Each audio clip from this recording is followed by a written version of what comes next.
जैसा कि उम्मीद जताई जा रही थी वैसा ही हो रहा है। विपक्ष मुद्दों को गरमाने की कोशिश कर रहा है, हेडलाइंस बनने की कोशिश कर रहा है और राजस्थान का विधानसभा सत्र जितना हंगामेदार होने की उम्मीद थी उतना ही हो रहा है। लेकिन मुद्दा सिर्फ एक बच रहा है कि किरोड़ी लाल मीणा विधानसभा में क्यों उपस्थित नहीं है। और इसी के ऊपर चाहे से वो गोविंद सिंह डोटासरा हो या फिर हो टीकाराम जूली, उनका पूरा फोकस बना हुआ है।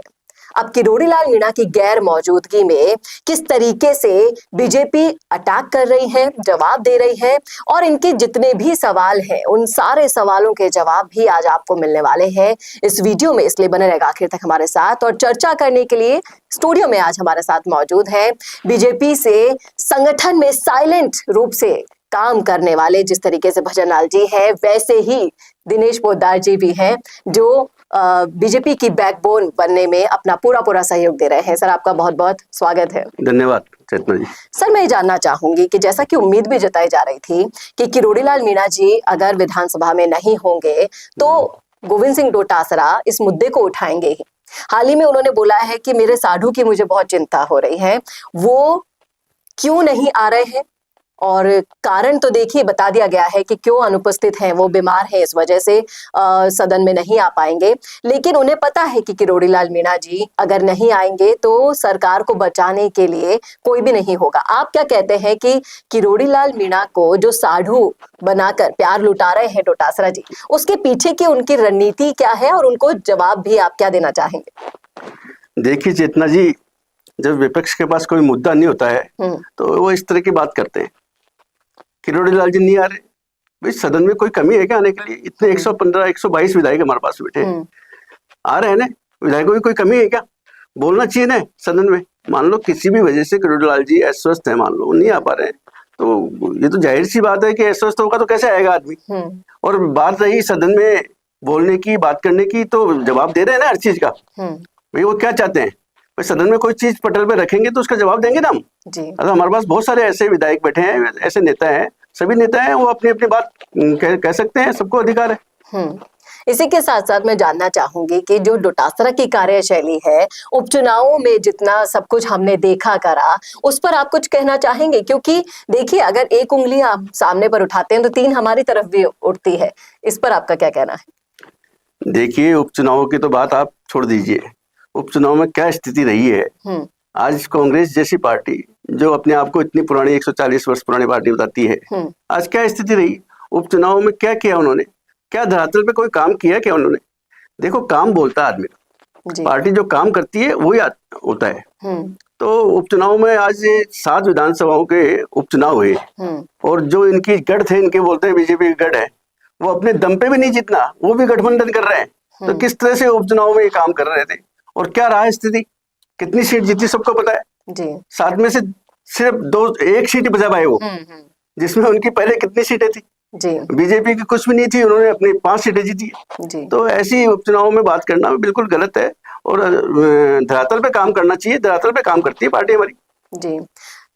सिर्फ डोटासरा जी गमछा हिलाकर डांस करने से कुछ नहीं हो सकता है, आपको उतरकर स्थितियां देखनी होगी जमीन पर। मैं आपसे ये जानना चाहूंगी कि गोविंद सिंह डोटासरा एक ऐसी शख्सियत आपको लगते हैं क्या कि अपने दम पर वो भीड़ इकट्ठी करें? क्योंकि बातों के किंग तो वो है, उसमें कोई उन्हें हरा नहीं सकता। लेकिन आपको क्या लगता है कि अगर वो कह दे कि आज मैं आंदोलन करूंगा तो वो कितनी भीड़ इकट्ठी कर पाएंगे अपने दम पर? विपक्ष में रहते हुए कोई भी काम करवाने के लिए कुछ करना पड़ता है, कुछ आंदोलन करना पड़ता है। आज हम भी विपक्ष में रहे, अपनी बात के लिए कहने के लिए कुछ बताना पड़ेगा ना आपको। आज डोटासरा जी है, आज अपने दम पे 100-200 आदमी की भीड़ तो इकट्ठी करके बताए, कोई आंदोलन तो करे, सड़क पे तो आवे कि भाई ये बात है। वो एक सदन में इस तरह से बात करते हैं, विधानसभा में बोलते हैं, बोलने से खुद काम होगा या स्टेज में आने से या गमछा हिलाने से थोड़ा काम हो जाएगा। तो इस तरह से ये काम नहीं होता है। आपको ताकत दिखानी पड़ती है, आंदोलन करना पड़ता है, धरातल पे आना पड़ता है, काम करना पड़ता है जी। शायद डोटासरा जी ये भूल गए दिनेश सर कि उनके जब कार्यकाल का वक्त था और जब सेम ऐसा माहौल था, तब उन्हीं के उप मुख्यमंत्री ने, पूर्व उप मुख्यमंत्री ने उन्हीं की सरकार की शिकायत सदन से बाहर जाकर मीडिया में करती थी। क्या कहते हैं आप इस मुद्दे पर? बिल्कुल बिल्कुल सही बात है। पिछले आप कार्यकाल में देखिए, 2.5 साल के लिए जो उप मुख्यमंत्री माननीय सचिन गहलोत जी रहे हैं, और वो उनके आपस में देख लीजिए किस तरह से वो आपस में इनकी बने नहीं आज तक। आपस में वो इनके आपस में पार्टी के लिए कुछ कहते थे, खुद की पार्टी के लिए खुद बोल रहे हैं। अब देखिए किस तरह से काम होगा उनका जी। और इसी के साथ साथ जो ERCP का समझौता हुआ है पूर्वी राजस्थान की प्यास बुझाने के लिए, देखिए पहले की सरकारें इसे कागज तक लेकर आई थी, लेकिन कागज से निकालकर धरातल पर बीजेपी सरकार लेकर आई है। लेकिन फिर भी डोटासरा इस पर कटाक्ष कर रहे हैं कि हमें DPR तो दिखाइए, हम नहीं मानते हैं कि धरातल पर आ गई है। आप इसका जवाब क्या देना चाहेंगे? देखिए चेतना जी, किसी भी काम करने में समय लगता है, और हमको सिर्फ 1 वर्ष हुआ है अभी जी। आप देखिए ERCP का जो वहाँ काम हो रहा है, DPR बनने का है या काम होने का है या शुरू होने का है या उसको धरातल पे लाने के कैसे पहुंचाएंगे, इसकी पूरी योजना बना ली है, किस तरह से इसको काम करना है, धरातल पे लाना है। पिछले 5 वर्ष में पूरी योजना कागजों में रह गई, कोई काम नहीं हो पाया। किस तरह से इसको धरातल पे लाना है इसके बारे में सोचा ही नहीं गया। आज 1 साल में देख लीजिए ERCP में कितना वर्क हो गया, कितनी बातचीत हो गई, उसको DPR बनने की तैयारी हो गई, काम चालू होने की बात हो गई है। और जो आने वाले 4 साल है ERCP के मुद्दे पे देखना आप, ERCP का जो काम हो रहा है वो राजस्थान में यमुना का जो जल है वो कितनी गति से आने वाला है, कितना जल्दी आने वाला है, और राजस्थान को हरा भरा राजस्थान करने वाला है। ये आपको जल्दी देखने को मिल जाएगा चीज जी। और इसी के साथ साथ SI भर्ती हो या फिर हो पेपर लीक, आपको नहीं लगता कि ये जो उपक्रम है वो पिछली सरकार से ही शुरू हुए हुए हैं, फिर भी उसके लिए भजनलाल सरकार पर आरोप लगाए जा रहे हैं कि आप काम नहीं कर रहे, पकड़ नहीं रहे। लेकिन आपको क्या ये नहीं लगता कि अगर कार्यवाही जिस तरीके से चल रही है और तेज होगी तो मगरमच्छ जो होंगे वो पिछली सरकार के ही बड़े पकड़े जाएंगे? बिल्कुल बिल्कुल बिल्कुल सही बोल रहे हैं। देखिए ये SI भर्ती का मामला हो, पेपर लीक का हो, चाहे बजरी का कांड हो, ये सारे जितने भी कुकर्म है सारे उनकी राज में किए हुए, सारे उनके द्वारा फैलाए हुए जी। ये इतनी जो लापरवाही हुई है, इतनी SI भर्ती में मैंने देख लो या वो देख लो, और उनपे जो अब 1 साल के अंदर काम हुआ है, और देखिए आप कितनी हमने SIT गठित कर दी, 100 से अधिक FIR हमारे उसमें हो गई है, गिरफ्तारियां हो रही है। और पेपर लीक का देखिए, पेपर लीक एक भी हुआ क्या? तो सारे सब विषयों पे काम हो रहा है ना जी, सारे मुद्दों पे काम हो रहा है। लेकिन सब्र का फल मीठा होता है, ये शायद विपक्ष नहीं जान रहा है। बिल्कुल बिल्कुल। विधानसभा में हंगामे करने के लिए मुद्दे तो मिल गए, लेकिन अगर उन्हें सच में इन चीजों की परवाह थी तो क्यों नहीं उतरे सचिन पायलट सड़कों पर? क्यों चुपचाप बैठे हैं गोविंद सिंह डोटासरा? सिर्फ बयानबाजी के अलावा दूसरा कदम वो उठाना ही नहीं चाहते हैं।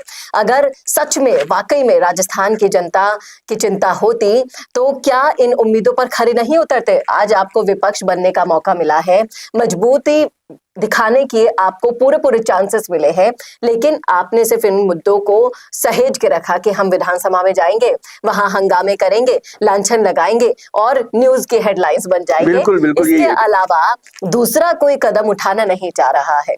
और जिस तरीके से आप और हम सब यही जानते हैं कि गोविंद सिंह डोटासरा हो या फिर कांग्रेस का दूसरा नेता, सभी सचिन पायलट के पीछे ही चलना चाह रहे हैं। आपकी क्या राय है? बिल्कुल, बात बिल्कुल आपकी बिल्कुल सही है, और यही स्थिति है। और ये जो विपक्ष की स्थिति है ना, बिल्कुल सोचने स्थिति पे मजबूर कर दिया है। ये बिल्कुल काम करने नहीं दे रहे, काम करना चाह रही है। भजनलाल जी की सरकार ने जो काम किया है 1 साल के पीरियड में, और जो काम करने की योजनाएं बनी है, आप उनको देखिए। धरातल पे काम करना है, किस तरह से काम नहीं करना है, काम करेंगे हम। हमें बिना फालतू की बातों में विश्वास नहीं रखते हैं कि इस तरह ये दादागिरी करेंगे या इस तरह से ये सदन में ऊंची आवाज करके बात करेंगे तो उससे क्या होने वाला है? क्या एक वो डोटासरा एक ही प्रदेश अध्यक्ष, एक ही नेता हो क्या उनके पास? और कोई नेता ही नहीं है। एक टेकाराम जूली और डोटासरा तो ही बोलते हैं जी। बोलने से क्या होगा उनका? बोलने से क्या होगा? उनके पास सिर्फ बोलने के लिए शब्द ही है, करने के लिए कुछ बचा नहीं है, और जो करना चाहिए वो कर नहीं रहे हैं। हालांकि इन सारे मुद्दों पर वक्त लगेगा, इंतजार होगा, लेकिन सही फैसला आएगा, यही उम्मीद है राजस्थान के युवाओं को भी, बेरोजगारों को भी। और सिर्फ 1 साल में, आज से पहले कोई भी ऐसी सरकार नहीं आई जिसने राइजिंग समिट पहले ही साल में करा दिया हो। सरकार आखिरी सालों में ये कराया करती थी पहले की में, और दूसरे सरकार के लिए बोझ एक छोड़ जाया करती थी। चाहे से वो जिलों का मामला हो, चाहे से वो SI भर्ती का मामला हो या फिर कोई और मामला हो, त्वरित गति से काम हो रहा है। और अभी सिर्फ आने वाले समय का इंतजार है। विधानसभा सत्र होने के बाद तेजी से वक्त बदलने के साथ साथ राजस्थान की सियासत की तस्वीर भी बदलेगी और उसी के साथ साथ जितनी भी समस्याएं हैं उनका समाधान भी आपके सामने होगा। बहुत बहुत शुक्रिया सर इन मुद्दों पर अपनी राय रखने के लिए। उम्मीद करते हैं कि ऐसी ही उम्मीद राजस्थान के युवाओं को भी बनी रहे, क्योंकि अभी सिर्फ साल भर का वक्त हुआ है। आने वाले समय में देखिएगा कि सरकार किस तरीके से समस्याओं का समाधान करती है और इस विपक्ष के इन सारे सवालों का जवाब देती है। कैसा लगा वीडियो कमेंट करके जरूर बताइएगा कमेंट बॉक्स में, और आप भी इन मुद्दों पर अपनी राय रख सकते हैं। लिखिएगा जरूर कैसा लगा वीडियो, बताना न भूलेगा। और ऐसे और वीडियोस के लिए देखते रहिए संवाद भारत का, भारत के लिए। नमस्कार। नमस्कार। पॉडकास्ट सेटअप्स तो मिल रहे हैं लेकिन एंकर नहीं है। पॉडकास्ट सेटअप और एंकर मिल गया तो एडिटिंग नहीं है। पॉडकास्ट सेटअप भी मिल गया, एंकर भी मिल गया और एडिटिंग भी मिल गई, लेकिन उसे अपलोड करने के लिए अच्छी व्यूअरशिप वाला चैनल नहीं है। और अगर वो सब भी मिल गया तो पॉडकास्ट को अच्छे एसईओ के साथ अपलोड करने का डिजिटल सपोर्ट नहीं है। और अगर ये सारी चीजें एक साथ मिल रही हैं तो प्राइस बहुत ज्यादा हाई है। तो अगर आपको ये सारी चीजें चाहिए आपके अपने जयपुर में, जो आपको पॉडकास्ट सेटअप्स, एक्सपीरियंस एंकर्स, शानदार studio, amazing editing, 6 crore plus views वाले चैनल पर अपलोडिंग, और तो और सिर्फ पॉडकास्ट ही नहीं, उसके साथ आपको मिल रही है उसी पॉडकास्ट में 5 रील्स फ्री, वो भी सिर्फ 8,000 रुपए में। और ये सब कुछ मिल रहा है आपको सिर्फ और सिर्फ मिशी मीडिया सॉल्यूशंस में। तो सोच क्या रहे हैं? अगर आप भी चाहते हैं पॉडकास्ट के जरिए पूरे सोशल मीडिया पर छाना तो अभी कॉन्टैक्ट कीजिए स्क्रीन पर दिए गए नंबर पर।